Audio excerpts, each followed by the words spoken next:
Go ahead, everybody, wave.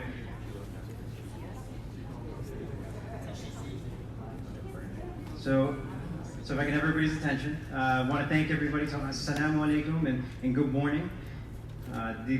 This event is hosted by the Muslim Caucus Education Collective, and it's our first ever, it's our inaugural conference for equitable democracy. As a part of this conference, this is the first ever presidential forum with the American Muslim community. We have organized meetings, dialogue with potential presidential candidates to talk about the issues that matter to us.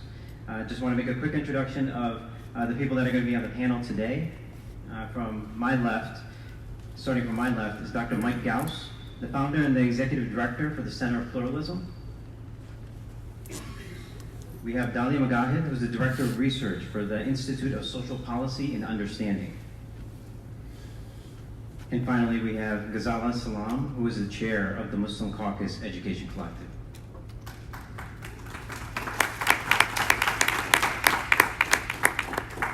And without further ado, I'm gonna hand it over to Senator Warren to address us before we get into the Q&A section. Thank you. Thank you so much, and thank you for having me here. This feels really historic. Congratulations on your first annual conference for the Muslim Conference of America. I know this will be followed by many more. So it's a great honor to be here with you. I come to you at a time of crisis for this country. Donald Trump is promoting one central message right now, and that is whatever it is that might be wrong in your life, he's saying to millions of Americans, blame them. Blame somebody who doesn't look like you, who doesn't sound like you, who doesn't worship like you, who wasn't born where you were born. Blame them. And it is a hateful strategy that he's used against Alexandria Ocasio-Cortez, against Ilhan Omar, against Rashida Tlaib, and against Ayanna Pressley. You know, I am disgusted by the president's racist attacks. Disgusted, but not surprised. This is his plan to remain in power, to try to turn people against people, black against white, gay against straight, Christian against Muslim. That way, the only ones left with power are wealthy and white. This is wrong. It is fundamentally un-American, and it is why I ran for president. This is a time of crisis, and yet my heart is full of optimism. This is a moment in America when we need to make real change. Donald Trump is not a king. We still live in a democracy, and in a democracy, we the people, all of the people, get to define what it means to be an American. And I'll let you in on a secret. I travel this country and I see an America that can stand in stark contrast to Donald Trump's racism and bigotry. An America that can be defined by unity, not by division. An America that can embrace belonging and not resentment. An America that can live through courage and not fear. That is the America I am fighting for.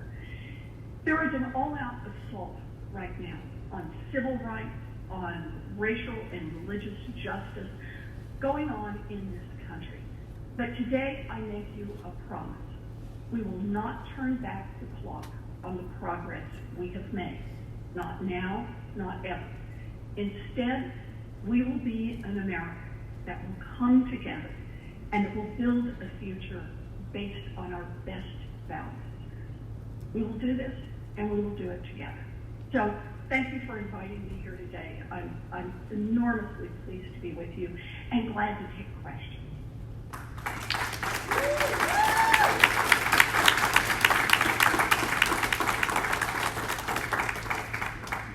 Thank you, Senator Warren.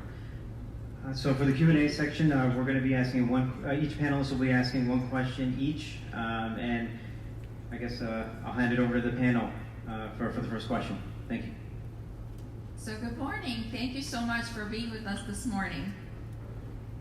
Good morning. I'm so glad to be here. Yes, thank you. My first question to you is, in light of FBI Director Christopher Wray's testimony yesterday, he testified that the majority of domestic terror arrests this year have been motivated by white supremacists.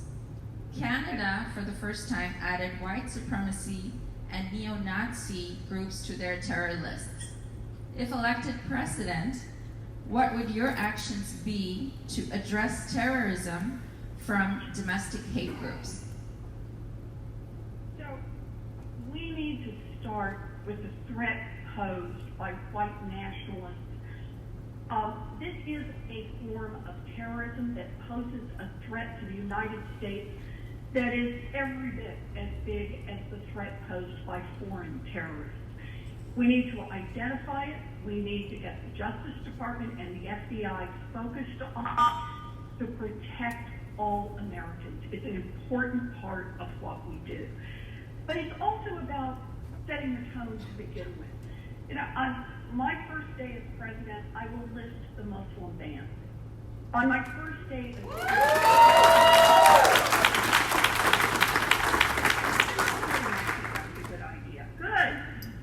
But on my first day as president, I will be out there. Here's the thing. When I list the Muslim ban, I just want you all to lean back for a minute and envision this. I'm not going to just run off and do it by myself back in the back room. I'm going to invite Muslims from across America to join me in the White House to observe and to have the press observe my listing the Muslim ban. It will be a moment for all Americans to be proud of who we are. And I will make clear Justice Department and have a Justice Department that is ready to prosecute on hate crimes, ready to prosecute white nationalists for the terrorist threats that they pose. So I think it's both halves of this, and that's how we make real change.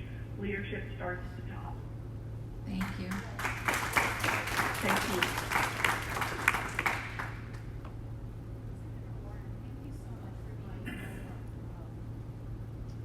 Let's try that again. Thank you, Senator Warren, for being with us. I do research on the American Muslim community, and what we've discovered through our research is that American Muslims disproportionately are economic engines for this country. In New York City alone, they create 250,000 jobs. But at the same time, Muslims are the most likely to live at or below the poverty line. So what will you do to both grow our economy, but to do so equitably and not leave people behind in that growth?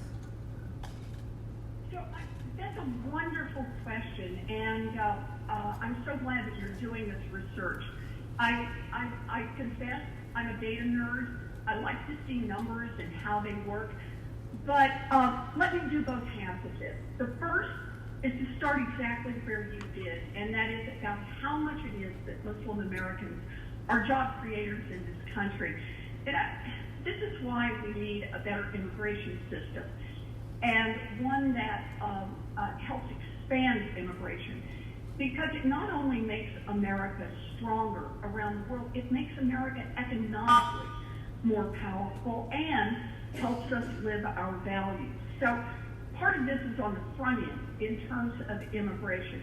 I want to see us expand legal immigration. I think that we should not be tearing families apart. These long, years-long waiting lists for people to be able to get in the country, this is wrong. We need to clear this out.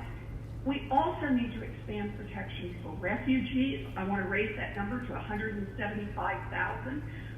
We need to protect people who are here on temporary protected status. So part of it is on the front end. But you asked a question about economic justice, and I want to be sure to do the second part of this. And that is, we have an entrepreneurship gap in America right now. And a big part of this is that entrepreneurs cannot get access to capital to be able to form their businesses. And this is true for entrepreneurs of color. It's particularly true for entrepreneurs of color who are women. So one of my proposals includes a $7 billion fund to close that gap and to make sure that people who start small businesses have access to capital, regardless of their race, their religion, their family background, in order to help level the playing field. This is one of those investments, and by the way, I have this fully paid for. I'm glad to talk about that if you want to know how. But this is one of the things that we can do to help level the playing field and grow this economy, not just for some, but for everyone. I think that's absolutely critical. So I hope that that's responsive to your question. Thank you, Senator. Good to have you, Senator Warren. Good morning. Good morning. My name is Mike Gauss. I'm with the Center for Pluralism. My question to you is your vision of a pluralistic America. Let me frame the question for you. Pluralism is respecting the otherness of other and accepting the God-given uniqueness to each one of the 323 million Americans. What do you have in your vision where every American feels secure about his ethnicity, race, religion, or his culture? Thank you for the question. You know, here's how I see this. We have an America right now that works for a very thin slice at the top and is not working well for everyone else.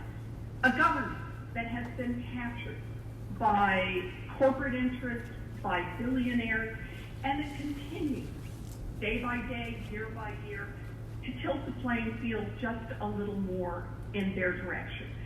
And the way they keep that going in a democracy is demonstrated by Donald Trump. It stir up as much hate as possible, stir up as much dissension as possible, turn people against people based on their religion, based on their color, based on where they were born. I think we have a chance in 2020 to turn that around entirely and to say that is not the kind of America we want to be. We want to be an America of opportunity, not just for those born into privilege, but an America of opportunity for everyone. And for me, it means attacking the corruption in government head on, but it means making an investment in all of our children. Not just some of our children, not just children who worship a certain way or a certain color, but that we make a national commitment to investment in everyone. And here's how it would work for me in the more specific. And that is, I propose a 2-cent wealth tax in America. And this is on the top 0.1%. If you've got more than $50 million, your first $50 million free and clear, but your $50 million and first dollar, you got to pitch in 2 cents. And 2 cents for every dollar after that. What we could then do with that money is universal child care for every baby in this country. Universal street pay for every 3-year-old and 4-year-old in this country. Raise the wages of every child care worker and preschool teacher in this country.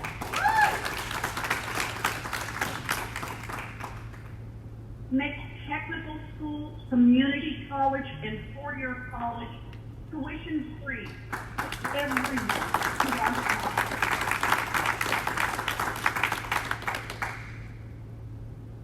Increase Pell Grants so that it's not just tuition, but people will have access, the poorest among us will have a chance to go to school and see their expenses covered. Invest more than $50 billion into historically black colleges and universities. That helps grow the next generation of leaders in this country. I have a small follow-up question. And I'm not quite agree. And cancel student loan debt for 95% of the people we have student loan debt. I give that as an answer to a question about pluralism, because I believe the fundamental question in this country is, do we believe in the value of every human being? Right now, we're running this country as if the valuable people are all at the top, and everyone else is to be turned against each other. I've wanted to do the same thing since I was in second grade. I've had one dream, and that was to be a public school teacher. My chance to do that was a commuter college that at the time cost $50 a semester. It opened a door for me, and I became a special needs teacher. I'll tell you something about special needs teachers. They understand the worth of every human being. That's what's bedrock. They invest in the future, and most importantly, they never give up. That's the kind of presidency I want. One that believes in the worth of every human being, that invests in their future, and that never gives up.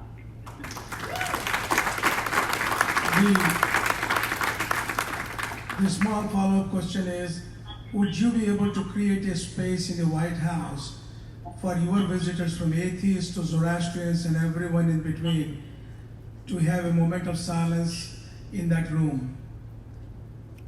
Oh, what a wonderful idea. You know, can I say yes and? Because I think it is important that hiring be done at the White House that looks like all of America. I think it is important that our federal agencies look like all of America.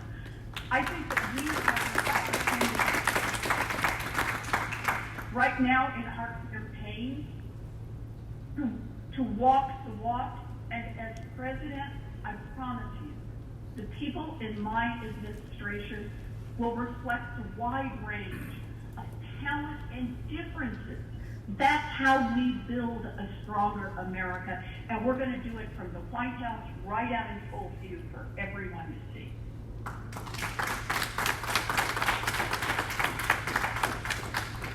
Thank you, Elizabeth Warren. Senator Warren. My next question to you, under previous Democratic presidents, we have had a number of problematic policies that have directly impacted the Muslim community, such as CVE, surveillance, drone strikes, issues, special to national security. If elected president, how will you disentangle the notion that strong national security means targeting the Muslim community? I like the way you frame it. I think that strong national security does not mean targeting the Muslim community. It means identifying risks and then addressing those risks directly. Can I add to that, though? It's about more than our military response. We need to think about our security in the world and our foreign policy. It's partly about our military, yes. And on that front, I'll say, we need to be careful not to use our military to try to solve problems that cannot be solved militarily. But we also need to use the other tools in the toolbox. We need to be using our diplomatic tools. Hollowing out the State Department, as the Trump administration has done, does not make us stronger and more secure around the world. It isolates us, and it keeps us from understanding and knowing what's happening in other countries. So I believe very strongly in strengthening the State Department. The third is we need to strengthen our economic ties around the world. The crisis at the border, for example, on our southern border right now, has been triggered in part by cutting the help that we give to Central America. We need to think about using more of our economic help in order to stabilize governments so that people don't feel that they have to flee for their lives or flee to offer their children any economic opportunity. And we need to work with our allies. I suppose now we actually need to say this out loud as a country. We need to understand who our allies are and work with them instead of kissing up to dictators like Kim Jong-un and Vladimir Putin. We need to be working with allies around the world. We need to question some of the alliances we have built in the past. For example, I'm very concerned about our relationship with Saudi Arabia. The war in Yemen that I think is wrong. It is creating the worst man-made disaster in a century in that country. They also, when they killed Khashoggi, here's a journalist who's trying to do nothing but hold the government accountable. And the response of the United States has been basically to do nothing. Children being taken from their families. The pictures of children locked up in cages. I have been to the border. I've seen this with my own eyes.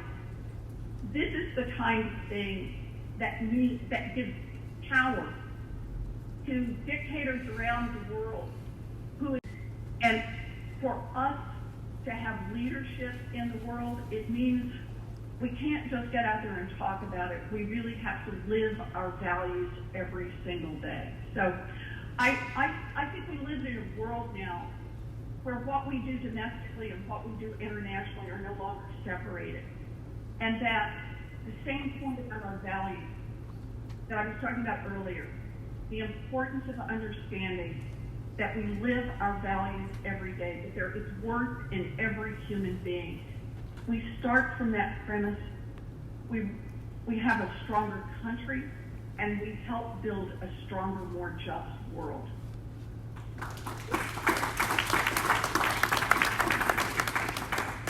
Thank you. Well, you answered part of my question, but just as a follow-up to your response, like you said, Saudi Arabia, there's so many issues, not just in our own country on human rights violations, but across the world.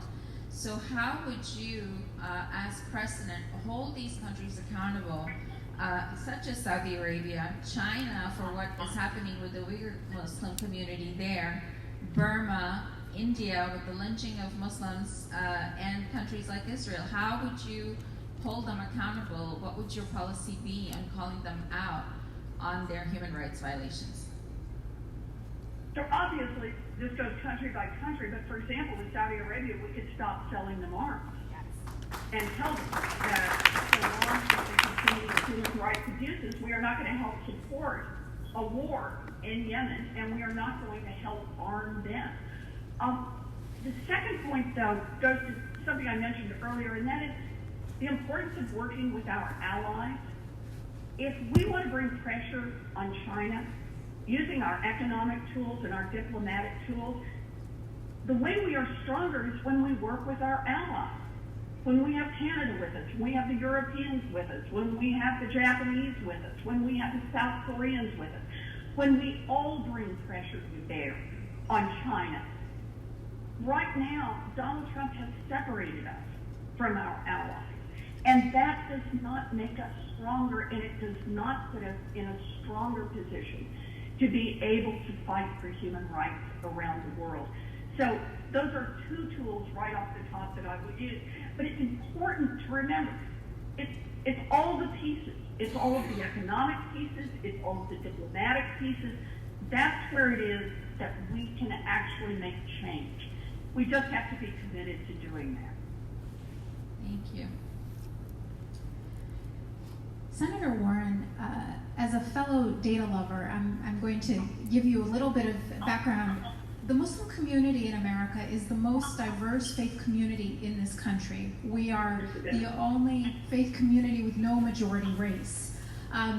And about a quarter of us identify as black, another quarter as white, and then 18% is Arab and is Asian, and 7% of us are Latino.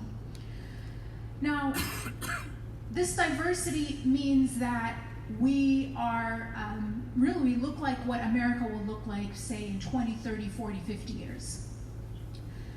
We're also the most likely faith community to say we support the Black Lives Matter movement. So police brutality and mass incarceration is a huge issue, is a huge priority for our community. Can you tell us what you will do to address law enforcement and hold them accountable when they don't protect communities but instead are a source of harm?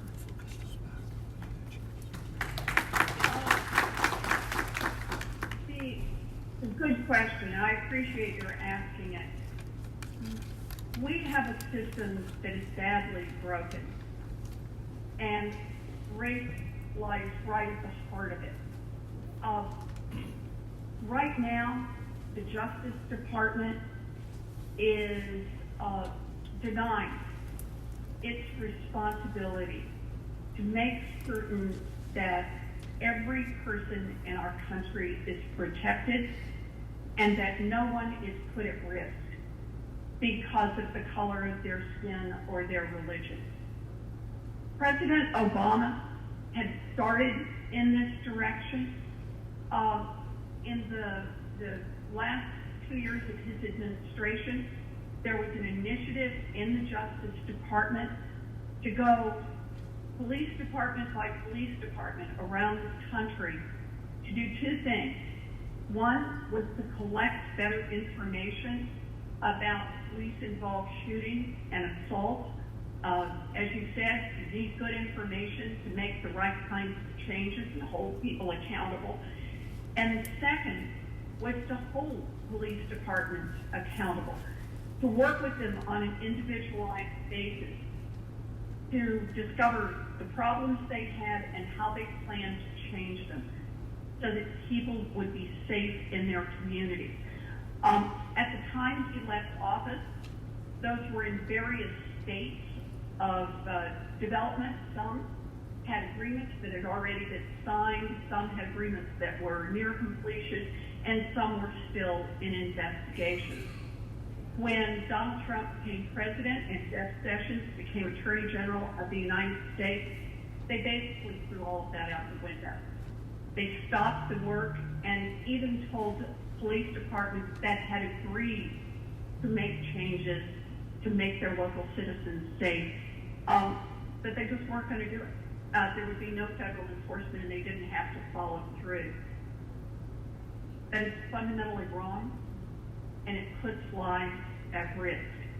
As president, that would be my starting point, and that is to use the Justice Department to make certain that every person who lives in this country is safe from violence perpetrated by those who are sworn to protect them.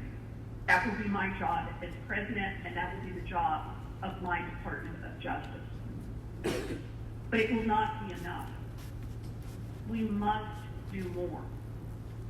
We must do more to hold accountable those who harm other Americans based on color, based on religion, based on race. And at that point, we have to do it with economic resources. We have to do it with the arm of the law. We have to push back against it. I will say once more, leadership starts at the top. And it is important that we have a president who is committed to this. And I am committed.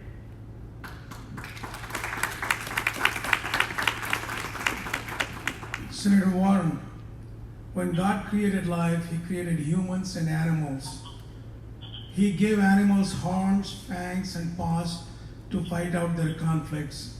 But for humans, God gave a tongue to dialogue and resolve the conflicts. If you became the president, how would you prevent wars? And what would be a tempting factor for you to go to war? So, I think there are a lot of ways that we prevent war. Some that we could talk about are very technical. So, for example, I strongly oppose rolling back our agreement not to expand the availability of nuclear weapons. I don't want to see us arm submarines that are now not armed with nuclear weapons, to move those over to nuclear subs. I think that much of the expansion that's going on right now of access to nuclear weapons and intermediate range nuclear weapons for the United States makes the world a more dangerous place. It increases the odds that there is a miscalculation. It increases the odds that something goes wrong and someone hits a button and we are suddenly in the middle of a nuclear war. That's one way to think about it, dialing back the risk there. Another way to think about it, though, is through economic assistance around the world. Every time that we help stabilize the government, that we help a market get established, that we help people in a country around the world be able to feed their children and to be able to create an economic life for themselves, we reduce the likelihood of conflict. And that reduces the likelihood of proxy wars, and that reduces the likelihood of world wars. So that's another way to think about it. A third that I want to mention is the importance of climate change. We live in a world where the climate threat is about rising oceans and wildfires, but it's also about losing farmland in large parts of Africa, for example, losing access to water and creating larger and larger groups of environmental refugees who will create more pressure on the economic systems that are still functional. Right now, the more we do to avert a climate catastrophe, the harder we invest right now in a Green New Deal, in my green manufacturing plan, in a way to not only bring the United States to net carbon zero by 2030, but also to help reduce the carbon footprint around the world. The more we do that, the more we move us away from conflict. So I think of this as it's not a single answer to a question of do we talk or do we fight. It's how is it that we think both domestically and globally about how to create a more stable world for human beings, a world where people have a chance to raise their children and have their children survive and prosper. That is how we reduce the likelihood of war around the globe. And so I believe in those investments, and I believe the United States should help lead, but should also be a good partner to everyone else that's committed to that same approach. What would tempt you to go to war? Obviously, if our country is threatened directly, and the response is a military response that can be a problem that can be solved by a military response, that we not only know how to get in, but we have a plan to execute, and we have a plan to get out on the other end. If we meet those conditions, that might be a circumstance when we need to go to war. But we need to be clear, what we're continuing to do around the globe right now does not meet those qualifications. We need to bring our troops home. We need to bring our troops home from Afghanistan.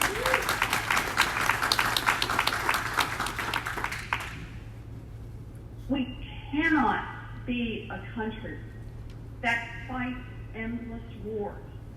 That is not good for us, and it is not good for the rest of the world.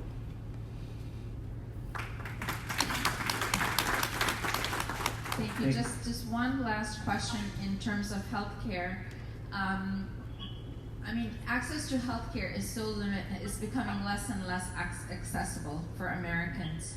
And right now, American Muslims are running over 63 free clinics across the country in 22 states.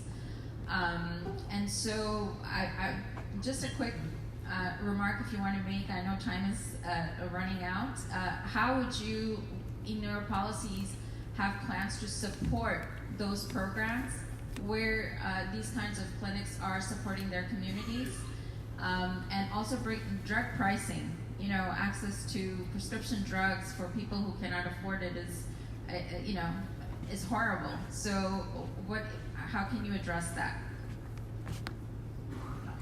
Healthcare is a basic human right, and we fight for basic human rights.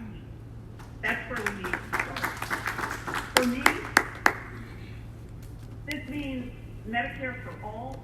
It is the best possible coverage at the lowest possible price, and it covers everyone. On drugs, the number one thing we should do is bring down the cost of drugs. We don't have to wait for Medicare for all. We don't have to wait for redesigning the healthcare system. I put a proposal out that would bring down the cost of 90% of our drugs, all of the generic drugs. We need, in effect, a public option for that. The drug companies have been fiddling with that market and keeping prices up for insulin and high blood pressure medicine and EpiPens for far too long and raking off billions of dollars in profit. We should be able to import drugs from foreign countries that use similar safety standards.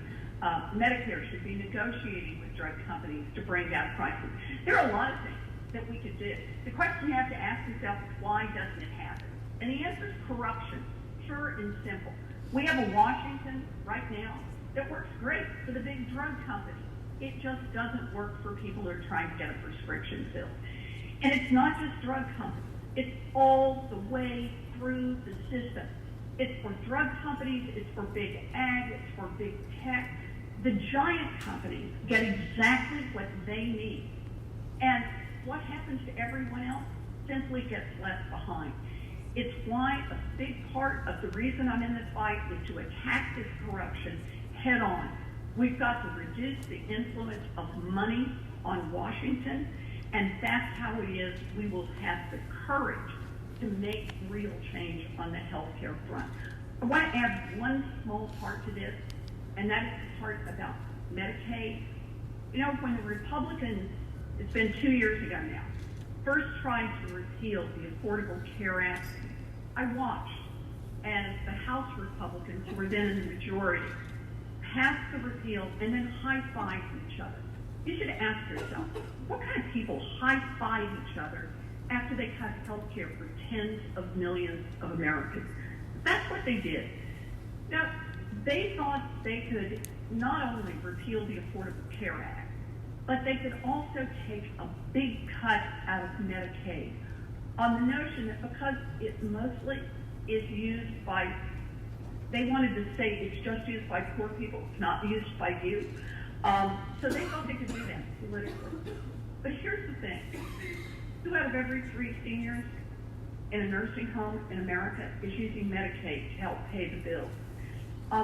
People who have addiction, people who have mental health issues, most likely they're getting Medicaid.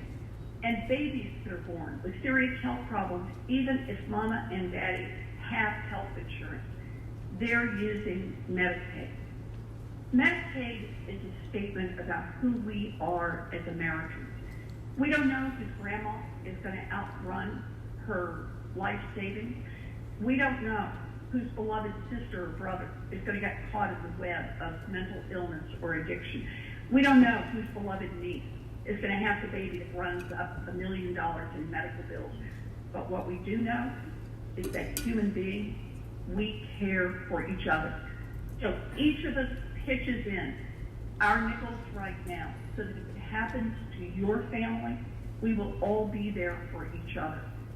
For me, Medicaid and expanding Medicaid, making that money available to everyone as quickly as possible and to all of our healthcare providers and all of our communities, is a part of living our values every day. Now, everything that we fight about in politics, it may be described as about money, but what it's really about is about our values. I believe in an America of our best values, but I also know we got to get out there and fight for it, and that's why I'm running for president.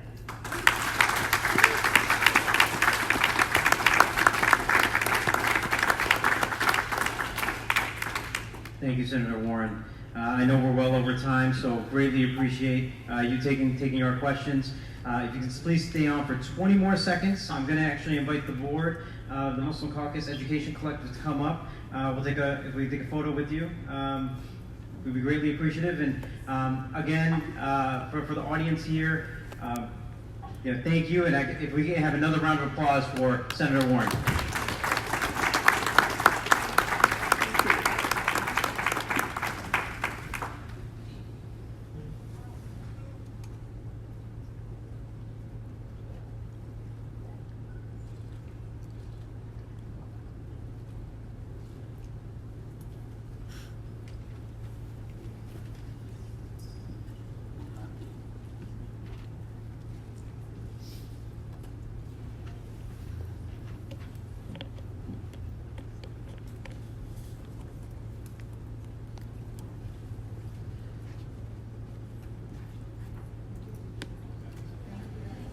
Thank you, Senator Warren. Thank you.